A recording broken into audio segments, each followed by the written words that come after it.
नमस्कार। तिरंगा AC news में आपका स्वागत है। आज डॉक्टर ओम प्रकाश पांडे निर्भय बाबा ज्योतिषाचार्य से आपकी मुलाकात करा रहे हैं। मुलाकात करने का मकसद ये है कि आज के युग को लोग वैज्ञानिक युग मानते हैं और उन लोगों को ये सब चीजें मूर्खतापूर्ण लगती है।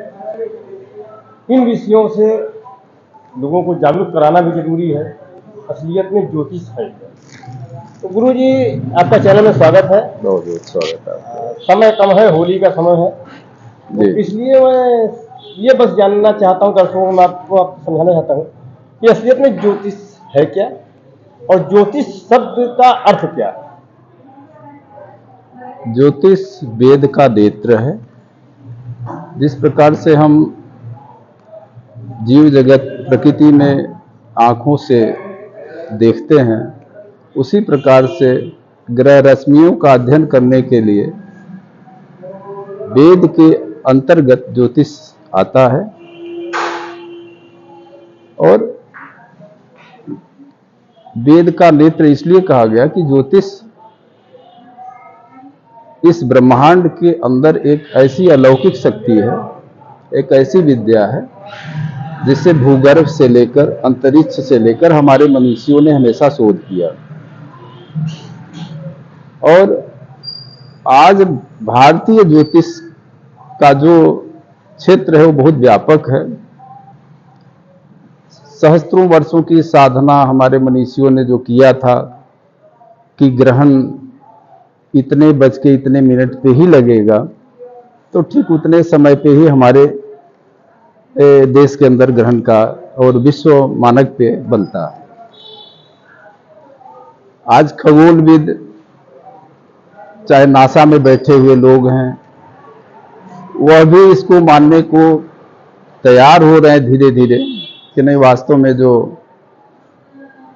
पूर्व काल में 12 मिहिर जैसे लोगों ने इस पे अध्ययन किया, जैमिनी सूत्रों के द्वारा निर्धारण किया। आज वैदिक गणित की इसीलिए व्यापकता का भी विषय आ रहा है कि वैदिक गणित हमें सीखनी चाहिए, और उसके लिए भी भारत सरकार वैदिक गणित पर विचार कर रहा है। गुरु जी, समय भी कम है, लेकिन एक बहुत बड़ा विषय है मंगली का दोष, खासकर विवाह को लेकर के। कई विद्वानों का, ज्योतिष के विद्वानों का, पंडितों का ये कहना है कि मंगल 9 ग्रहों में एक है, सबके ग्रह नक्षत्र में कुंडली में होता है, लेकिन असलियत में इसको कितना मानना चाहिए विवाह के समय? क्या मिलान से कोई फायदा है या एक भ्रम हो गया है समाज में? इस पे प्रकाश डालिए। लग्ने व्यय पाताले जामित्रे चाष्टमे कुजे। कुंडली का जो भाव और लग्न है, तो लग्नात् सर्वम विचिंतित। ज्योतिष के अंदर लग्न से ही सारा विचार होता है और होना भी चाहिए। लग्न क्या है? हमारा फेस, जैसे हमारे चेहरे के द्वारा ही हमारी मनही स्थिति और हमारे विचार प्रकट होते हैं। एक दूसरा व्यक्ति समझ लेता है कि आदमी क्रोध मुद्रा में है या प्रसन्न मुद्रा में है। तो लग्न हमारा ज्योतिष का आधार है। तो लग्न में यदि मंगल है तो मांगलिक है, द्वितीय भाव में, चतुर्थ में, सप्तम और अष्टम द्वादश भाव में यदि मंगल है तो मांगलिक है। अब मंगल यदि अपने स्वराशि में है या उस पर शनि की दृष्टि पड़ रही है, तो खास करके यदि शनि की दृष्टि पड़ती है तो मंगल का दोष परिहार हो जाता है। और बहुत से सूत्र हैं जिसके द्वारा मंगल का दोष परिहार होता है। क्यों? लग्न में मंगल हो जाए, सप्तम में हो जाए, अष्टम में हो जाए तो ही मांगलिक नहीं है। उसे मंगल के दोष परिहार पर भी विचार ज्योतिषी को करना चाहिए।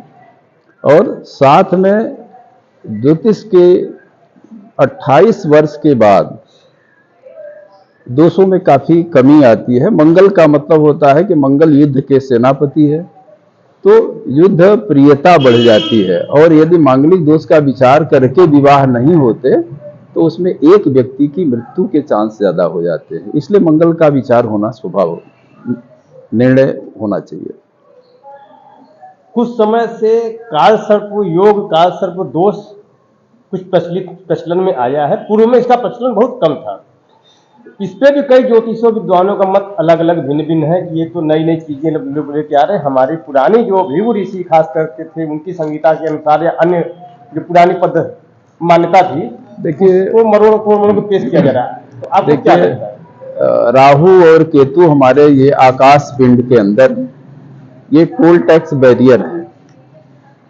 जैसे हम बिना टोल टैक्स दिए, बिना चुंगी दिए पार नहीं होते, उसी प्रकार से प्रकृति के बीच में राहु और केतु का भी अपना स्थान है।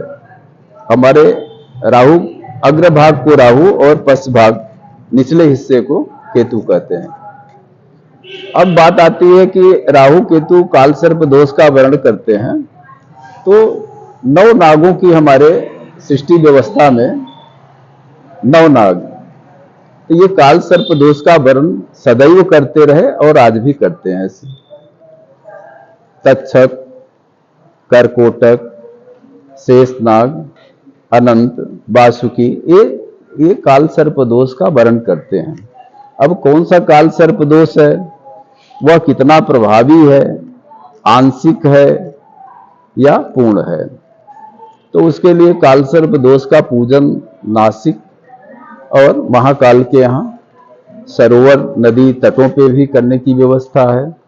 और बाबा विश्वनाथ स्वयं में स्वयंभू हैं, तो यहाँ माँ गंगा विराजमान है, तो यहाँ भी होता है। नागवासुकी प्रयागराज में भी काल सर्प की पूजा की जाती है। और आप सरोवर के किनारे बहते हुए जल के सन्निकट जो महादेव का मंदिर हो, तो वहां पे भी काल सर्प का पूजन करके शांति प्राप्त कर सकते हैं। और काल सर्प दोष का माने अनिवार्यता होनी ही है प्रकृति में, क्योंकि यदि टोल टैक्स आप दे रहे हैं तो वो टोल टैक्स ईश्वरीय विधान का है। राहु और केतु ये अमृत पी चुके हैं, तो ये मानव जीवन को प्रभावित करते हैं, हमें कष्ट देते हैं। खास करके यदि लग्न सप्तम में राहु और केतु आ जाए तो आपका जीवन छिन्न भिन्न हो जाता है।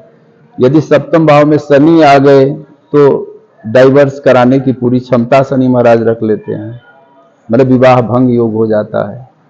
तो ये परिस्थितियां हमें ग्रहजन्य कष्ट देती है। एक बहुत बड़ा विषय होता है युवाओं का कैरियर को लेकर के, किस बिजनेस में जाए या नौकरी में जाए, कौन सा कार्यक्षेत्र अपना जिसमें उसको तरक्की मिले या उसको जीविकोपार्जन हो, और किस समय करना चाहिए। बहुत सी समस्या ये भी है कि लोग इसका ये पता नहीं है कि किस समय बिजनेस या नौकरी शुरू करें। कभी कभी समय खराब होता है तो सारे प्रयत्न व्यर्थ हो जाते हैं। तो इसमें कितना सहयोग ज्योतिष करता है? देखिए, ग्रह राज्यम प्रयच्छन्ति ग्रह राज्यम हरन्ति च।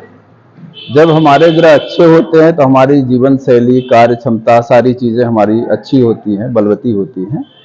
और जब ग्रह खराब होते हैं तो सारे हमारे जीवन के जितने दिवा स्वप्न है सब अंधकार में मिल जाते हैं। तो प्रयास ये करना चाहिए कि हमें पहले तो सबसे पहले सूर्योदय की यदि हम पूर्व उठते हैं और सूर्यास्त और सूर्योदय का हमें ज्ञान है, तो हमारे जीवन पे ग्रहों की परिस्थितियां झेलने की ताकत मिलती है। क्योंकि सूर्य जो है आत्म कारक ग्रह है, आत्मा, और चंद्रमा जो है मन का मालिक है। तो सूर्य और चंद्रमा को ध्यान में रख के यदि हम अपने कार्य को करते हैं तो हम काफी सफल हो सकते हैं।